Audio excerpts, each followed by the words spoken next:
Do humans really deal more damage? What do you think? Or knock? Anyway, so you guys said I had Horn of Winter when I was trying to do the human damage versus Blood Oath damage. So no Horn of Winter, just making a quick one. Gonna test it. I'm pretty sure human is still gonna deal a lot more damage. So let's get one mutilate, let's get a second mutilate in there, no special buffs. Not gonna use our on-use trinket until it comes to DFA at the very end. Just basically gonna keep rupture up for a bit, hit mutilates a couple times, and hit envenom here and there, you know what I mean? And then we're gonna take the numbers, take the damage. Gonna doing a wound poison, so I'll need to remember that. Time for the big burst. Pa. Okay. Cool. So now we need to take a look at the stats. Envenom dealt about average of 51k. Venomous wounds dealt average of 7,900. So that's pretty good. Pretty good spread down to max as well. Wound poison dealt about average of 2k to 2.8. Mutilate dealt about 13k. Cool. Now I can go switch it up with my alt rogue. I'm literally just doing this live. I'm not gonna cut, nothing like that. So, as far as I know, my envenom still hit harder because last time I hit on this rogue, without the buff, my rogue hit like 63 envenom.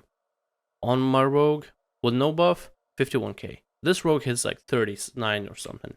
So let's do exactly the same thing. Let's throw down the wound poison since that's what we used. So the numbers were, we can go back and look. All right, let's get a full muti. We're gonna pump some damage in. No different, no special procs, not waiting for nothing specific, just your average PvP situation where you just go in, go ham. Using the Anya's trinket, no proc available because horde. Let's get another envenom in there. Let's go for DFA now. Skadoosh. Alright, cool. Now we turn around. Keyboard turning. Safety wouldn't be proud. 48k envenom. So, I don't know. The average max, I think, is a bit lower. Venomous wounds still dealt 100% less damage. Has a less spread of max. That is, yeah, I don't know. There's a slight, not too much discrepancy between venomous wounds. Envenom, though, dealt decently different types of damage. Wound poison, I think, basically dealt the same. Mutilate was about 3k difference, 10k compared to 13k. So I really don't know. Even if I didn't have the buff for the human, there's still small discrepancies in terms of damage, such as venom, mutilate, wound poison, venomous wounds. There's just slight, like blood off, or the horde side, I guess.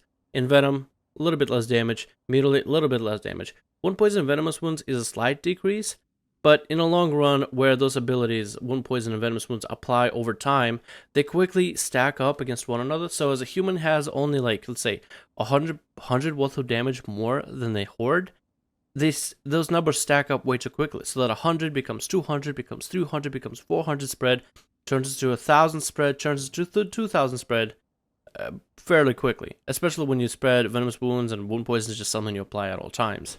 So in a way, horde still does deal a bit less damage. Okay, so just want to make this confirmation. Without the buff, I don't know. I think it might be the proc trinket that might be helping me a lot more as a human. The proc trinket just, coming in from time to time. But I don't have the weapons on my human. So I would think the weapon... I guess it just amounts to the idea that weapons don't really make that much of a difference for assassination. You could just go for the rest of the gear and get the base stats. So assassination isn't rippled to the weapons. Like, the weapons definitely help to every class. It's just weapons aren't a huge help to assassination in particular. But most assassination benefits from stats alone, so you can go get other pieces of gear as well. You don't have to spend the, say, enchants onto weapons off the bat. Probably the differences maybe could be in, like, your dispatch damage. Because I'm thinking that's, like, the most physical damage, highest hitting physical damage ability you have. Because Envenom is all magical. That's all nature damage. So with Dispatch being the most physical, hard-hitting ability, I think that's where it might benefit to have weapons. But it's just like, in most cases, you don't really get... If you can't deal the damage to get people down into the Dispatch level, you can't even utilize Dispatch. So I guess, it's a give or take. But anyway, that's it. Thanks for watching. Let me know what you think. I shouldn't be able to log out. I gotta go to class. So I'll see you guys in the next one.